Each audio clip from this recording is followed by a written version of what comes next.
Aujourd'hui, je réunis les deux camps. Tant les besoins que les objectifs, c'est des repères qui nous sont souvent proposés pour aider à orienter nos actions, nos choix, nos demandes. Mais dans beaucoup d'approches, on nous sert généralement un ou l'autre comme étant le meilleur outil à utiliser, avec des reproches classiques envers la partie adverse. Les uns trouvent que les objectifs, c'est trop axé sur la tâche, trop déconnecté de l'humain, puis les autres trouvent que les besoins, c'est flou, puis ça mène nulle part. Avec l'expérience, j'en arrive plutôt à la conclusion qu'un va pas sans l'autre, en fait. Je vous explique pourquoi, puis comment ça peut vous être utile. OK, d'abord, clarifions un peu les concepts. Okay? Un besoin, c'est généralement intangible. Ça part d'un sentiment de manque, c'est quelque chose qu'on doit combler pour bien fonctionner, pour être en équilibre.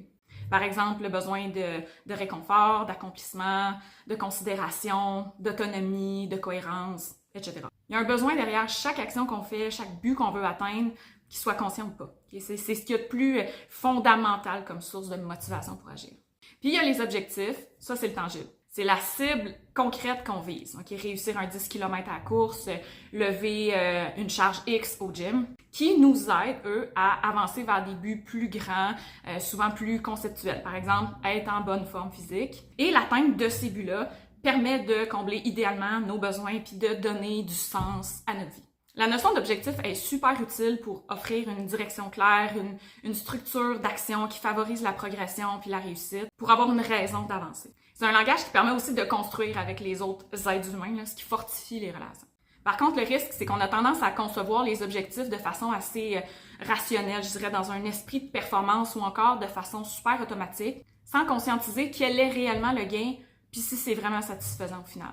En gros, pourquoi tu fais ça, puis ça vaut-tu vraiment la peine? C'est là où ça peut être détaché de soi ou carrément artificiel, puis on perd le sens. Là. Et il faut se rappeler que notre cerveau est conditionné par un paquet d'affaires dans le but de nous faciliter la vie. Là. Si on le laisse rouler sur le pilote automatique pour combler nos besoins, il peut choisir des stratégies pas mal douteuses. C'est là où on se ramasse avec des buts à saveur de motivation externe, comme un gain matériel ou relié à l'ego, qui n'entraînent pas une bonne qualité de satisfaction des besoins à long terme.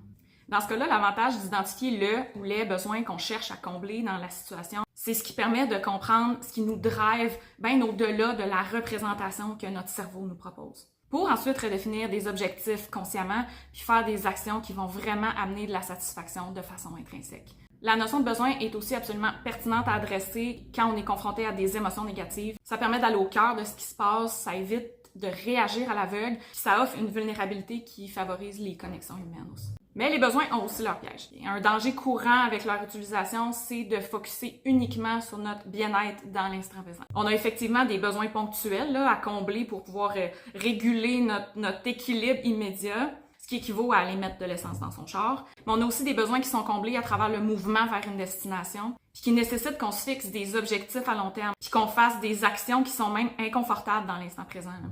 Je pense, par exemple, aux besoins de réalisation. Donc, il ne faut pas perdre de vue le big picture pour éviter de tomber dans la stagnation. Dans tous les cas, identifier le besoin, c'est pas la finalité en soi, c'est une source d'information qui permet d'aligner nos actions.